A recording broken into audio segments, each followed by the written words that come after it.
एक सेठ जी का नौकर भगवान जगन्नाथ की यात्रा करने जा रहा था। सेठ जी ने उसको 100 रुपये दिए कि यह 100 रुपये मेरे तरफ से भगवान जगन्नाथ जी को चढ़ा देना। सेठ जी जगन्नाथ जी की यात्रा पर निकल गया। रास्ते में उसे कुछ संत जन, कुछ भक्त जन दिखाई दिए।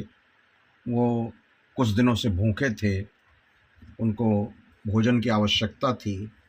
तो सेठ जी के नौकर ने उन 100 रुपयों में से 98 रुपये का कुछ भोजन का, कुछ खाने का प्रबंध किया और उनको भक्तों और संतों को खिलाया। और भगवान जगन्नाथ जी के मंदिर पर पहुंचकर शेष बचे 2 रुपये भगवान को अर्पित कर दिए। और उसके बाद वो भगवान जगन्नाथ जी के दर्शन करके लौटकर सेठ जी के पास आया। उसी रात भगवान जगन्नाथ जी ने सेठ जी को स्वप्न में दर्शन दिए और उन्हें बताया कि आपके 98 रुपये मेरे मंदिर में प्राप्त हुए हैं। तो सेठ जी को प्रसन्नता हुई कि मेरा नौकर बहुत ईमानदार है, किंतु उन्होंने ये सोचा कि 98 रुपये तो चढ़ाए, 2 रुपये का क्या किया। तो नौकर के आने पर सेठ जी ने पूछा कि भगवान जगन्नाथ जी को तुमने 98 रुपये अर्पित किए, 2 रुपये का क्या किया। तो नौकर ने कहा कि आपको किसने बताया। सेठ जी ने कहा कि ठीक है, जो भी है अच्छा किया, तुमने 98 रुपयों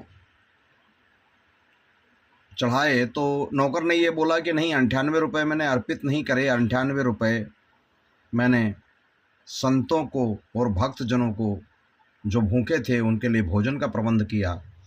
तो सेठ जी ने कहा कि यह बहुत अच्छा कार्य किया, जो तुमने संतों को और भक्तों को भोजन कराया वही भगवान जगन्नाथ जी ने स्वीकार किया, 2 रुपये का कोई मोल नहीं है।